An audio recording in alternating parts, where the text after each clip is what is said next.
हम नमन करते हैं उस महान नेता को जिसकी सादगी ही उसकी ताकत थी, जिसकी विनम्रता ही उसका बल था और जिसकी दूरदर्शिता ने भारत को कठिन समय में दिशा दी।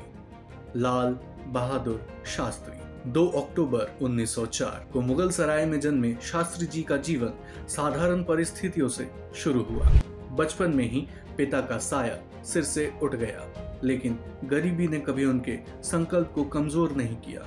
सत्य, अनुशासन और सेवा कि जिन मूल्यों को उन्होंने बचपन में अपनाया वही उनके पूरे जीवन का आधार बने। सीपी श्रीवास्तव अपने book Lal Bahadur Shastri a life of truth in politics में लिखते हैं, लाल बहादुर स्वभाव से विनम्र और सहज थे। उनकी सादगी ने उन्हें कभी तुच्छ नहीं दिखने दिया। युवा अवस्था में वे महात्मा गांधी के नेतृत्व में स्वतंत्रता संग्राम से जुड़े, अनेक बार जेल गए, कठिनाइयां झेली, लेकिन उनके संकल्प और साहस को कोई डिगा नहीं सका।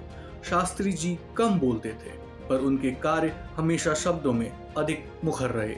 स्वतंत्रता के बाद अपनी ईमानदारी और निष्ठा के बल पर वे भारतीय राजनीति में आगे बढ़ते रहे। रेल मंत्री के रूप में उन्होंने एक रेल दुर्घटना की नैतिक जिम्मेदारी लेते हुए इस्तीफा दे दिया। यह दिखाता है कि उनके लिए पद से बढ़कर कर्तव्य और जवाबदेही थी। 1964 में वे भारत के प्रधानमंत्री बने। प्रधानमंत्री के रूप में उनके कुछ ऐतिहासिक निर्णय भारत की पहचान बन गए। जब देश खाद्य संकट से जूझ रहा था, तब उन्होंने नारा दिया, जय जवान जय किसान का, यह याद दिलाने के लिए कि किसान और सैनिक ही राष्ट्र की असली ताकत है। 1965 के भारत पाक युद्ध के दौरान उनकी शांत लेकिन दृढ़ नेतृत्व क्षमता ने पूरे देश का मनोबल बढ़ाया। उन्होंने सिद्ध कर दिया कि नेता को प्रभावशाली बनने के लिए ऊंची आवाज की नहीं, बल्कि गहरी निष्ठा और साहस की जरूरत होती है। दुर्भाग्यवश 1966 में ताशकंद में उनका जीवन अचानक समाप्त हो गया, लेकिन उनके आदर्श और मूल्य आज भी अमर हैं।